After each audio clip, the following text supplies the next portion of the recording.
Halo Sobat Naraya, perkenalkan nama saya Fitra dari kelompok 3 Robotic Process Automation akan membahas suatu permasalahan yang berkaitan dengan perkembangan iptek di era sekarang, terkhususnya pengaruh penggunaan gadget terhadap kesehatan manusia.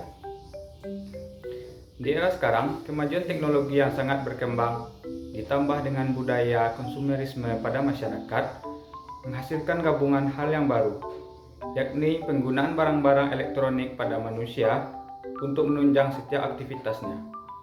Dan yang paling utama adalah penggunaan gadget atau smartphone yang hampir semua orang memilikinya. Walaupun dengan kehadiran perangkat elektronik seperti smartphone tersebut membawa dampak positif bagi manusia, dapat mengirim pesan jarak jauh, video call, atau bahkan memudahkan urusan pekerjaan dengan mengadakan rapat secara online. Namun, maraknya perusahaan teknologi membuat gadget keluaran terbaru dan yang semakin canggih juga memberikan dampak buruk penggunanya dan menjadikan budaya konsumtif yang sangat tidak bijak. Tidak hanya bagi orang dewasa, bahkan saat ini anak-anak justru mendapatkan dampak yang paling besar terhadap penggunaan gadget yang dibebaskan dan dapat melihat akses yang tidak seharusnya. Apa sajakah dampak yang akan terjadi? Yang pertama, penglihatan terganggu. Indera penglihatan utamanya selalu kita pakai ketika menggunakan gadget. Dilansir dari Hello Sehat, dampak negatif gadget secara berlebihan pada kesehatan mata sendiri bisa menyebabkan mata lelah, sensasi terbakar, kemerahan, pandangan kabur, hingga penurunan penglihatan. Selain itu, pengguna mungkin akan merasakan mata pegal dan kering yang mengarah ke sakit kepala. Kedua, postur tubuh yang buruk.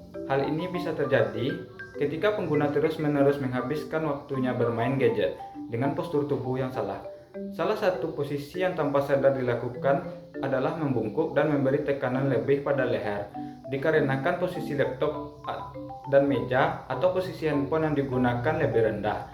Apabila dilakukan secara terus-menerus, kondisi ini dapat menyebabkan nyeri pada punggung dan leher pengguna. Yang ketiga, gangguan pola tidur. Gangguan kesehatan pada pola tidur merupakan dampak negatif gadget selanjutnya yang harus kita waspadai, di mana hal ini berdampak pada kualitas istirahat pengguna. Kemudian, apa saja faktor-faktor yang menyebabkan kecanduan gadget? Dilansir dari Journal of Depression and Anxiety, selain untuk sekolah daring, pengguna umumnya menggunakan gadget untuk berbagai macam tujuan, seperti bermain game, menonton video, mendengarkan lagu, bertukar pesan bersama teman. Namun, selain beberapa alasan yang sudah disebutkan, terdapat beberapa penyebab anak kecanduan gadget lainnya, seperti 1. Kebiasaan orang tua memberi gadget saat anaknya menangis. Gadget memang bisa menenangkan anak-anak dan membuat mereka diam. Namun, melalui kebiasaan ini juga bisa membuat mereka ketagihan. Ketika sang anak kecanduan, mereka akan mengetahui keberadaannya dan merindukannya setiap menit, dan sangat menjadi menuntut untuk orang tuanya memberikan gadget. Yang kedua, rasa bosan. Saat pengguna kecanduan gadget, mereka perlu melihat kembali pola interaksi di dalam keluarga. Jika di dalam keluarga pengguna kebanyakan sibuk dengan gadget, maka tidak heran kalau si pengguna cepat merasa bosan dan akhirnya mencari stimulasi yang lebih menarik dari handphone. Penyebab kecanduan gadget erat kaitannya dengan internet. Kemudahan mengakses berbagai platform membuat seseorang seringkali menjadi lupa waktu. Untuk mengatasinya, berikut adalah beberapa cara agar tidak kecanduan gadget yang bisa diterapkan. Yang pertama, membatasi penggunaan gadget untuk mencegah kecanduan. Usahakan membatasi penggunaan gadget selama waktu yang dibutuhkan. Cobalah mencari aktivitas lain di waktu luang agar tidak terpaku dengan gadget. Yang kedua, memperbanyak aktivitas di luar rumah. Apabila cenderung lebih banyak bermain gadget saat di rumah, cobalah untuk mengatasi kegiatan di luar rumah. Pengguna juga bisa mencari hobi lain agar tidak bergantung dengan gadget di waktu luang.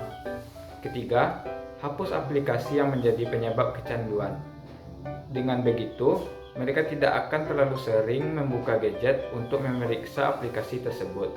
Alih-alih bermain gadget, pengguna bisa membaca buku untuk mengisi waktu luang.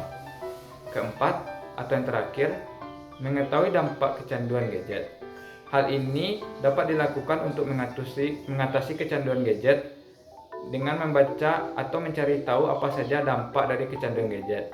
Banyak sekali dampak yang ditimbulkan dari kecanduan ini. dari penyakit fisik hingga psikis. Jika sudah paham dan mengetahui betul apa saja bahayanya, maka kita akan berpikir dua kali untuk terlalu sering bermain gadget. Demikianlah informasi yang dapat saya sampaikan. Terlebih dan terkurang saya minta maaf. Saya akhiri dengan Assalamualaikum warahmatullahi wabarakatuh.